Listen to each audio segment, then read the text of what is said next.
কৌতূহলী থাকুন। Richard Feynman, the legendary physicist, শুধু প্রতিভার জন্যই নয়, তার শিশুসুলভ কৌতূহলের জন্যও পরিচিত ছিলেন। তিনি কখনোই সহজ প্রশ্ন করতে দ্বিধা করতেন না।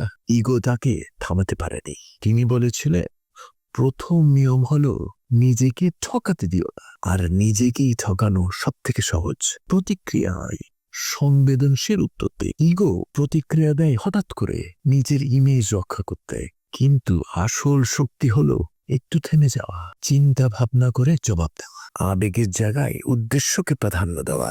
নেলসন ম্যান্ডেলা ২৭ বছর কারাবাসের পর ম্যান্ডেলা প্রতিশোধ নয়, দেখেছিলেন একতা আর ক্ষমার দৃষ্টিতে। তিনি শিখিয়েছিলেন আসল শক্তি ইগো নির্ভর প্রতিক্রিয়ায় নয়, বরং সৌজন্যে প্রকাশ পায়। ইগো চায় করতালি, কিন্তু আসল শক্তির কোনো দর্শকের দরকার পড়ে না। আপনাকে নিজের মূল্য প্রমাণ করতে হবে না, আপনাকে শুধু তা বাঁচিয়ে রাখতে হবে। অহংকারে আগুন না ঢেলে আপনার লক্ষ্যকে জ্বালানি দিন। উদ্দেশ্যটা হওয়া উচিত অন্যের চেয়ে ভালো হওয়া নয়, নিজের আগে রূপটার চেয়ে ভালো হওয়া।